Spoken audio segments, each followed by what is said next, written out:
No hubo acuerdo en lo que tiene que ver con la recomposición salarial y a partir de ahora veremos, ya 30 días para seguir hablando y hay algunas medidas que se van a venir de parte de los gremios docentes con respecto a este tema. Federico Suárez es uno de los ministros de la provincia de Buenos Aires que ha participado de estas reuniones. Él es ministro de Asuntos Públicos del gobierno de la provincia de Buenos Aires y está en comunicación con nosotros. ¿Cómo le va, ministro? Adrián Barbarulo de Brisas de Mar del Plata lo saluda. ¿Cómo le va? ¿Qué tal, Adrián? ¿Cómo estás? Muy bien, muy bien. Bueno, ¿cuál es su mirada con respecto, ministro, a la negociación que lleva varias reuniones, varios encuentros y algunos idas y vueltas con respecto a los ofrecimientos que va haciendo el gobierno provincial? Bueno, nosotros seguimos apostando al diálogo, ¿no? Como lo hicimos ya en los últimos 2 años, tanto en el 2016 como en el 2017, y lo que estamos haciendo es, reunión tras reunión, ofrecer una oferta superadora, por supuesto, para volver a sentarnos en la misma mesa. Y bueno, ayer nos encontramos nuevamente con el rechazo de los dirigentes sindicales de docentes, ¿no? Hablando de las propuestas superadoras que se fueron presentando ayer puntualmente, aparte de los 3 tramos del 5%, que suman una recomposición del 15% y el presentismo, ¿qué fue lo que se agregó? Teniendo en cuenta que el presentismo bimestral, que se incluyeron algunas licencias dentro de lo que tenía que ver con el presentismo. Le pregunto, Exacto. ¿cuáles otras modificaciones se hicieron con respecto a esta nueva propuesta que define el gobierno como superadora? El presentismo es trimestral, ¿eh? Es trimestral. Trimestral, Bien. sí. Bien. Y son hasta 6.000 pesos anuales. Ayer, por supuesto, seguía vigente también la cláusula de revisión, porque los sindicatos decían que no confiaban en la meta inflacionaria, que también está sobre la mesa. Le volvimos a ofrecer el adelanto del 5% para que los docentes no sigan perdiendo contra la inflación. Y sumamos un plus por capacitación de 3.000 pesos anuales. Eso no estaba en ninguna de las ofertas anteriores. La verdad que creemos que es una muy buena propuesta. Pensemos que es un aumento del 15% en 3 tramos, y que de hecho ofrecimos adelantar uno a enero, para que los docentes no pierdan contra la inflación, y les ofrecemos 9.000 pesos si el docente está en el aula y se capacita, que son anuales. Bueno, esta propuesta también fue rechazada. Bien, ahora, teniendo en cuenta que estamos hablando de cantidad de horas de capacitación que se sumarían por fuera del aula, ¿no? Son 148 horas de capacitación que se sumarían fuera. Son 3 fuera. horas semanales. Son perfecto, sí, estoy de acuerdo con la división que se hace en lo que tiene que ver con la cantidad de horas. Sería un cargo más que tendría el docente al tiempo de trabajo que ya habitualmente tiene. Sí, a ver, si se lo puede mirar como un cargo más, y entendemos por un cargo 4 horas semanales. La realidad es que son 3 horas semanales por algo que creemos que es un valor, ¿no? O sea, capacitarse es un valor. Cuando María Eugenia Vidal plantea en la legislatura los desafíos de la educación y habla sobre este conflicto por la paritaria docente y dice que lo que tenemos que discutir es qué educación queremos para nuestros chicos, porque el mundo está avanzando tan rápido que el mundo no nos va a esperar, porque es así, porque la etapa del conocimiento en esta revolución tecnológica lo que está haciendo es destruir muchos empleos y crear otros, y los chicos se están preparando para un mundo en el futuro inmediato que por ahí no conocemos, porque hoy hay cambios radicales en 5 años. Entonces, si queremos tener una buena educación pública que forme realmente a nuestros chicos, tenemos que discutir de fondo, y lo que tiene que pasar es que la capacitación no tiene que ser una cosa que se puede hacer o no se puede hacer. Ojalá puedan aceptar un plus por capacitación para que haya un incentivo más para que los docentes se capaciten, porque el mundo de verdad está avanzando muy rápido. Ministro, pero escuelas del siglo XIX, docentes del siglo XX y alumnos del siglo XXI, ¿cómo hacemos con ese sistema para brindar una buena educación? La pregunta, una de las cosas que yo también, la lectura que se puede hacer es, si el docente quiere cobrar más, que trabaje más. También podría ser otra lectura que podríamos hacer con respecto a esto. No, me parece demasiado. No quiero contradecir, es una opinión, ¿no? Y la respeto. Lo que digo es que me parece una interpretación, por lo menos no representa lo que este gobierno intentó hacer ayer cuando presentó un plus por capacitación. No fue eso. ¿Quién daría la capacitación, ministro? La organizaría la Dirección General de Escuelas. Sumamos aquí a la mesa a nuestros compañeros. Daniel Temperoni lo saluda, ministro. Sí, un gusto, ministro. ¿Cómo está? Buen día. ¿Qué tal, Daniel? ¿Cómo estás? Bien, bien. ¿El límite del diálogo con los docentes es el 15%?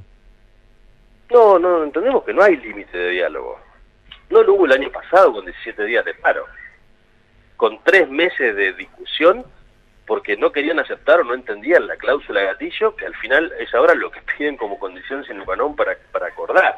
No hay límite de diálogo, el 15% es una realidad, no es lo que queremos pagar, es lo que podemos pagar.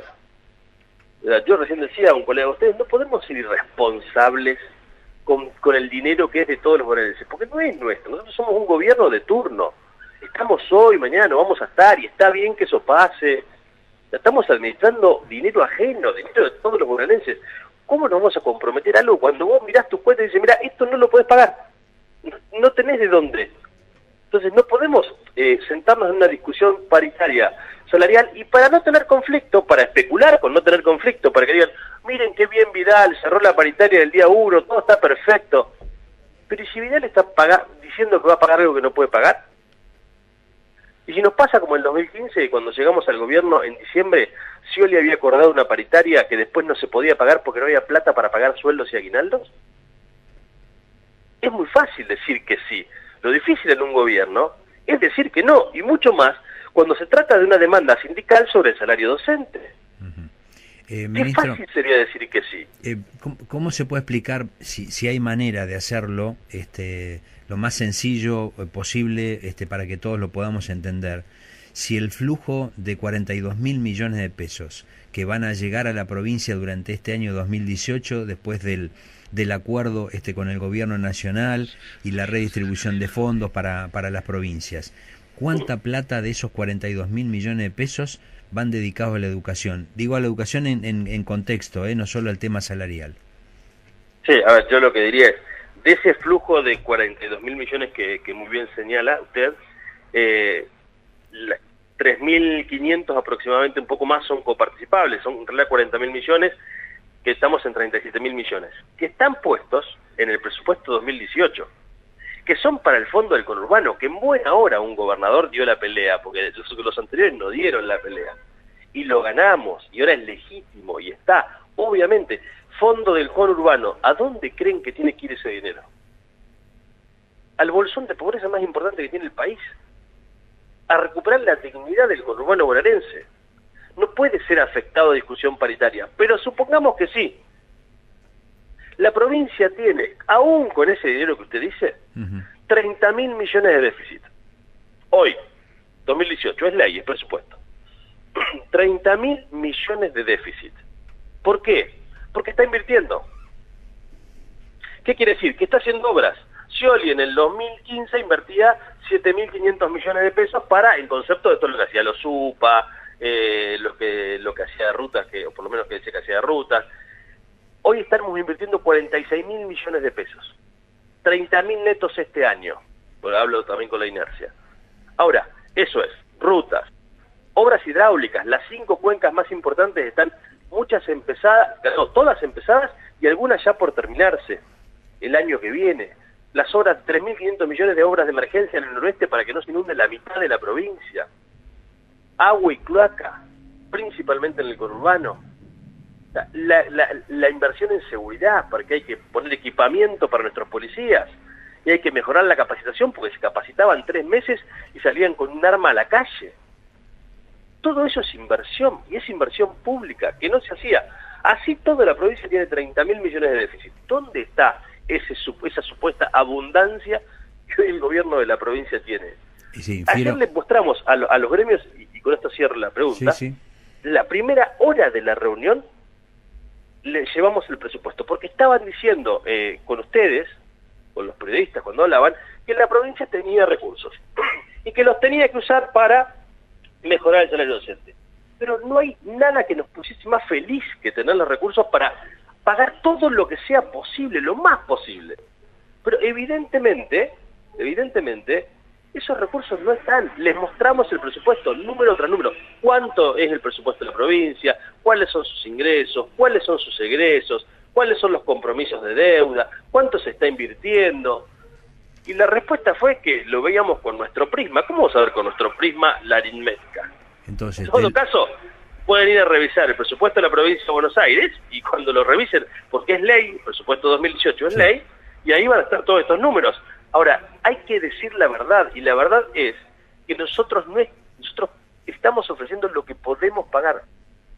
Infiero entonces de la respuesta que de los 42.000 por coparticipables quedan 37.000, de esos 37.000 nada de ese dinero va distribuido en el presupuesto para educación, no para el tema salarial, sino para educación, salvo en lo que sea infraestructura en el conurbano.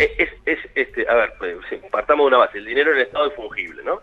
O sea, todo va a una misma cuenta, de esa cuenta sale todo ese dinero y se reparte en función de cómo uno tiene la inversión. Obvio que hay inversión. A ver, 2015, otra vez, me remito a años para poder comparar.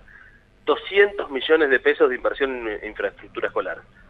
2018, 5.500 millones. Inversión récord en infraestructura escolar. Récord en infraestructura escolar. 3.200 millones de pesos que le obligamos a los intendentes para que en un acuerdo para que vayan al fondo educativo el 50% vaya efectivamente a infraestructura escolar, porque antes perdón, decían estaba puesto como que vayan a educación. Educación es muy laxo, con lo cual algunos intendentes hacían, con el fondo educativo, hacían el asfalto que conducía a la escuela. Pero la escuela estaba ahí y no se invertía. Ahora especificamos esto, que fue una dura pelea con todos los intendentes porque le restringimos el concepto de inversión del fondo educativo. Son 3.200 millones de pesos que se van a invertir efectivamente en infraestructura escolar, que los paga la provincia, que se los da a los intendentes, de los coparticipa para que ellos inviertan, porque son los que mejor conocen la escuela, porque está en su ciudad. Y a su vez la provincia invierte 1.800 millones de pesos más. 1.800 millones de pesos más en infraestructura escolar este año. ¿Pero por qué hacemos esto? Ya que sacamos el tema de infraestructura escolar. Porque por primera vez podemos hacer un listado de edificios de escuela, porque no había. Porque cuando llegamos al gobierno no había un censo de escuelas donde dijese, estos son todos los edificios, son 12.000, están en tal lado, tienen estas dificultades, tienen estos problemas edilicios, este tiene el baño roto, a este tiene el techo rajado, acá le falta pintura. Obviamente eso no estaba. Como tampoco estaba la nómina de cuántos alumnos había en la provincia de Buenos Aires, porque era estigmatizante saber cuántos alumnos teníamos. Como tampoco se medían en evaluaciones a los chicos, porque era estigmatizante para los chicos saber quién no aprende y quién aprende. Entonces, ahora que podemos medir, que sabemos dónde estamos parados, la inversión va donde es necesario. ¿Y podemos cometer errores? Por supuesto que sí. Somos humanos.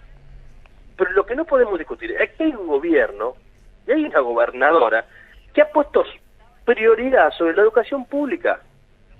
Y está claro que hay que transformarla, y la tenemos que transformar entre todos. Los gremios tienen que ser parte de la solución, no del problema. Y eso es lo que estamos trabajando. Ministro, las últimas dos preguntas, agradeciéndole el tiempo. Una es que el Frente Gremial Docente analizaría la posibilidad de una medida de fuerza para la primera semana de abril si la próxima semana nos llega una nueva convocatoria de parte del Ejecutivo provincial. Y la otra es, a la hora de ordenar estas cuestiones que usted explicaba, tanto sea desde la inversión, desde la posibilidad de infraestructura, una de las cuestiones que debería con urgencia ordenarse es la composición del salario docente, porque las sumas que tengan que ver o con presentismo o con capacitación provocan un achatamiento de la escala salarial muy fuerte, y por sobre todas las cosas lo que generan es que todo esto no recaiga tampoco en los docentes jubilados. Entonces, ¿en qué momento el gobierno podría también empezar a mejorar lo que tenga que ver con el básico del trabajador docente? Ayer lo conversamos porque también, por supuesto, es una demanda de los gremios, y la verdad que es cierto ese punto, claro que es cierto. Pero desde el 67 se empezó a cambiar la composición. No, absolutamente. Por eso le pregunto, ¿no? ¿Cuándo puede empezar a mejorarse? En estos 2 años, nosotros no empeoramos esa composición. La respetamos porque tenemos que hacer un trabajo bien proyectado con los gremios de cómo se recompone eso. Lo que garantizamos mientras tanto es que no lo seguimos desvirtuando. Bien. Se desvirtúa por inflación, no se desvirtúa por composición.